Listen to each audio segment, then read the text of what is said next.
These papers are very important. These Black Panther papers that were given to me from the 1960s and 70s. So these are like plus degrees right here. And it's through these publications, you know, I'm an archivist. So I try to hold on to this. There's so much information that's in these papers. You know, even science like this right here, you know, that deals with lynching, and this is 1970. So these are the plus degrees that I hold on to that have really, you know, keeps me aware of what's happening, you know, and keeps me informed of the history. And even with Ho Chi Minh was the great leader of North Vietnam, and he wrote about lynching during his coming to America in the early 1900s, and he saw what black people were going through in terms of being lynched. So one of my partners I work with was actually a correction officer, passed all these papers on to me. And these papers are very deep because when people want to understand my relationship to the nation, when I lived in Red Hook, before I even got knowledge of self, I might have been about 12. My sister had a boyfriend that was in the nation, and I really admired him as a few years older than me, and he was a serious FOI brother. And when I came home from the military, he gave me a stack of Muhammad Speaks newspapers, and it blew me away that I would reconnect with this brother, and he would give me all of these papers that had so much information in them, and I thought that brought things full circle. So it's situations like this here that has really enlightened me, you know, and this is a part of my research right now. So imagine a brother I met as a 12-year-old kid, and then years would pass, and then he would go on to pass all these publications on to me, you know. So, and I have stacks of this, you know, material. This is one of the turning points of my career right here. This is a major publication called Aperture Magazine, and they feature some of my work. And what I strive to do is showcase images that tell stories of our history and culture. And this is pretty major right here, you know, to get this feature. It's kind of like a game changer for me because it helped to illuminate my career and different things I was doing. And what's interesting about this particular body of work is the fact who the writer is who wrote this story about me. And this is for Aperture Magazine. And Khalil Gibran Muhammad is actually the great grandson of Elijah Muhammad. Right. Yeah. He was the director of Schomburg. Yes. So I met him. All right, that's Fee. So imagine he's the great grandson, and he wrote this piece about my work in here. Wow. And look at the type of work in which I presented. So I'm just trying to illuminate the different cultures that exist, you know. And I try to honor and dignity is very important. I mean, look at these dignified women. You know, brotherly love. This is one of my most important photographs right here. We must first be brothers. So to capture brothers shaking hands is very important to me, to show that love. And here you have brothers of two different cultures coming together in the spirit of unity. You know, the Hampton University Band. You know, this is a photograph I took in Harlem called Remembering Malcolm. You know, sisterhood is very important to me. There's so much, and I'll show you some work here. One of the portfolios. This photograph, I needed to find a way to address gang violence in our community in the schools, because I was being invited to a lot of schools to teach, and I knew I had to reach the gangs. So I came with this idea here to create a chessboard, red and black. The red representing the blood that has been spilled already, and both pieces are black. So in the game of chess, in order to play, you have to have colors that are contrast to each other. But here you have black pieces. That means that no one can move. So here you have one represents a young man representing the blue, the Crips, and you have a young man representing the Bloods, and they're at war with each other. I call it what now, because now you can't do anything. So when I teach, you know, this picture comes up, so I get the attention of a lot of young brothers, you know, when they see images of that nature. This is a really powerful photograph right here, taken in the court system. And this is a lawyer visiting his client. This is a cell that I put a lot of people in over the years. You know, a cell that will gain them entry into the world. So it has a lot of history. Gil Scott-Heron was in this cell right here. One of the most devastating experiences of my time in corrections, when he fell victim to the system due to his addiction. And he came to my area, and I was trying to build with the brother, but he seemed like he was really gone.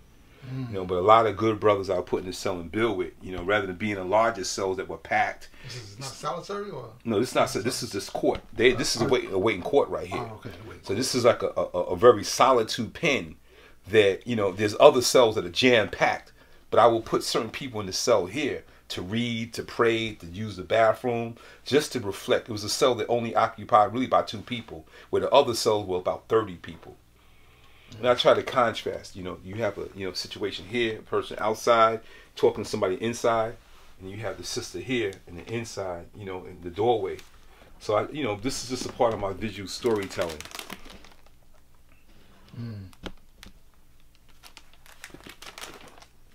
I shoot in both black and white and color. Now, do you have a lot of photographs of like graffiti, the time from graffiti? Not really. I shot it indirectly on the train. I didn't shoot graffiti per se, but I documented, people on the train when you see the graffiti in the background. Okay. I thought it would be around forever, so I never really focused a lot on graffiti because I just never thought it would fade away. That's interesting. Yeah. So the documentation of the nation, of all the nations, is important to me. So these are old timers from the first resurrection in the nation. These are 2 sisters that used to be Earths right here, Shaquan Asia and Sister Shanasia. Shaquan Asia and Shanasia. They were both Earths in the nation, dynamic Earths. Shaquan Asia, both of them are my dear sisters. So just a little bit, my trip to Ethiopia was one of the greatest experiences of my life. Okay. To travel to Ethiopia and document the culture. And again, the Rastafarian sisters. Love is always an important element of my work, documenting couples.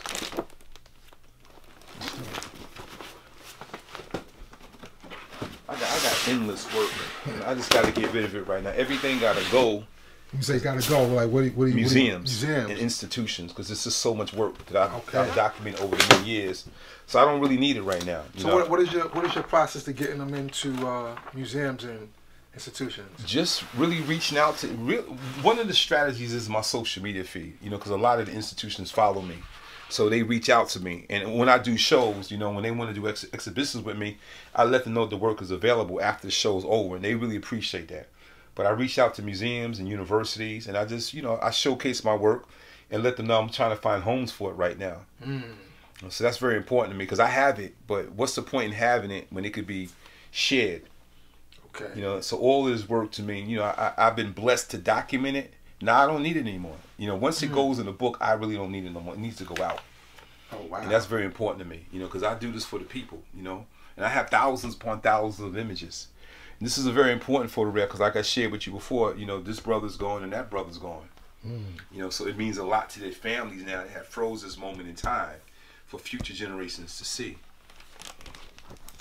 Again, I try to tell stories, to juxtapose these images together. Here you have this young white kid, triple faso shirt on, behind the American flag. And when I make images, I try to create images to tell stories. I knew that when I took this photograph, that these 2 would go well with each other. They will flow well to help tell the story. This is a part of my street portrait series. This is all film. And this is a really interesting photograph right here. Just things that you see in your travels. Here you have a masjid, and you have Little Kim or Foxy Brown, and just think you have this disrespect right next to a mosque, and then you have a Muslim sister walking by and Muslim sisters looking outward. So it's the point of carrying your camera everywhere you go and just seeing. My camera's always out. This is MGT Vanguard drilling at Savior's Day. Very powerful photograph of mine. Sisters from Mosque number 7. I mean, were you commissioned to go in there to do that? No, or you just went in there? I just went. I traveled to Chicago with the idea of documenting the nation. It was very important to me. Just brothers, the rally, back in the days. What year was this? It's probably like 83, 84. 42nd Street back in the days. Just always traveling. 83, 84 as well? Yeah. Okay. The nation again. This is Savior's Day. So I use that as an opportunity to just document. This very important part of my journey. I just want to continue. I was greatly inspired by Muhammad Ali back in the days. I wanted to know more about the nation. And looking at, to me, the pictures was incredible. So to have an opportunity to build up a body of work on it was very important to me, to continue that tradition. Mr. Farrakhan's daughter. This is at this is Chicago again. This is about the drill. This is at Mosque number 7 here. Family. This is at Chicago. This is about the drill. So So it's a very important body of my work, like all my work. You know, all of it is very important to me. Right, that's all in the book. You know. And this one, how did you catch this right here? It was just really timing. Just timing. This is about timing and always being prepared, because it's raining outside. As you see, the street is wet, and I had my camera out ready, and I was led to this situation. My camera was out. It was properly set with the shutter and aperture, and I followed all of my father's instructions, and I was able to capture this moment. What's so powerful about this photograph, I have a relationship right now with my dog just like that. I have a pit just like that, and we roll just like that. I would never imagine that some 40 years later, this would be me today, you know, with a dog. This would be one of my most iconic photographs. Yes. And what it represents is like composition and speed and light. You know, so all, because photography is a science. It's light and speed. So in order to get it, you got to understand those sciences and bring them together. And that's allowed me to capture this particular photograph right here, which I have two. I actually got 3 versions of it. So things that you see. This is on a crowded street in Lower Manhattan. And I couldn't believe what I was seeing. It was packed on Broadway. And here you have a dog looking at a sign that says no dogs allowed. This Harlem, things that you see.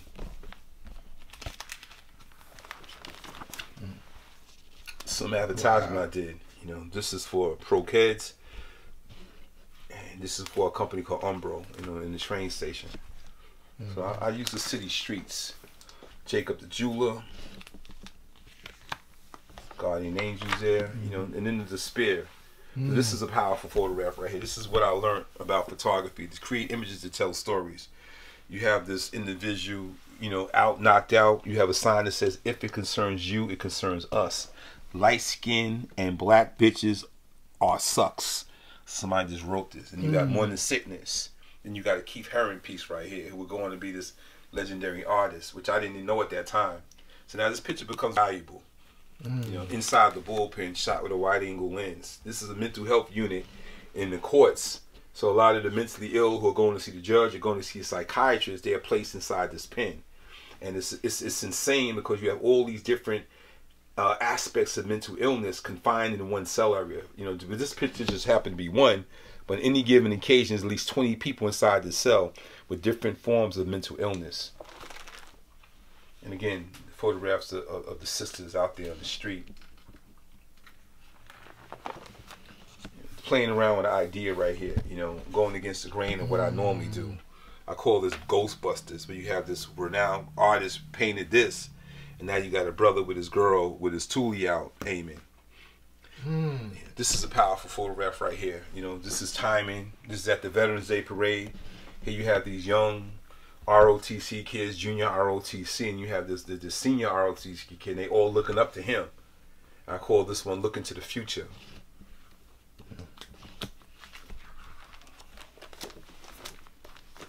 This is at 106 in Park, the graffiti park. We just talking about graffiti. And these are 2 renowned artists here. I know this is Sign. I don't know his name. 42nd Street back in the days. I spent a lot of time out there in the 80s just documenting that culture. It's a powerful picture. You know, this is what led me here was really interesting. I just happened to see them building pretty much just like that. And then something told me to engage them in conversation. And when I did, I found out these are all veterans. She was in the Marines. He was in the Army, and she was in the Navy, I believe. They were all veterans, and they were friends. And I call this the new face of war, because you would see this photograph and just assume they're just regular people, not realizing these are all veterans of 3 different branches of the military.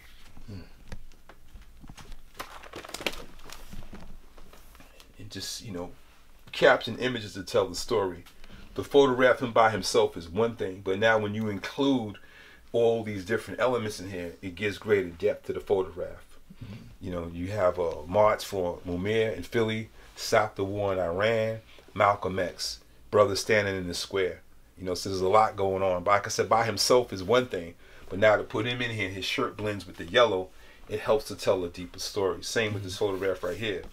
You have police officers. This is a very rare picture, because it ain't often you see police like this here. This is at the Mean Youth March. And I happened to see them there, and I want to show cops in another light. There. All right, so you know. And you hear we have a sign that says we love our youth, and you have police officers, you're all officers of color. So it's just trying to tell the story, you know, with the camera.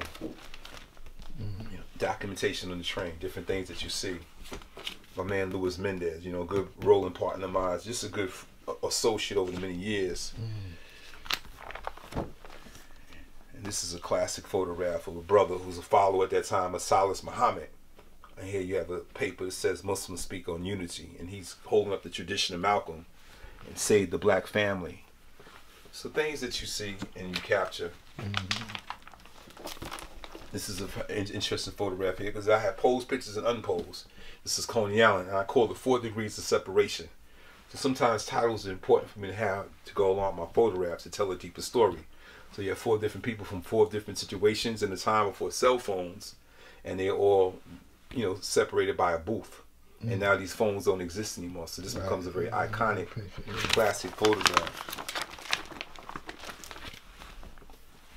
This is a historic picture right now. You know, legendary Kid Freeze, B-Boy, and Lucky Strike, you know, a renowned brother in the hip-hop industry. He has since passed away. And now this goes on to be a very important photograph. You know, it's a lot of elements here. You got the boombox, you got 2 individuals, Latinos, and you got the graffiti in the background. I like this synth, Mega. Do it again.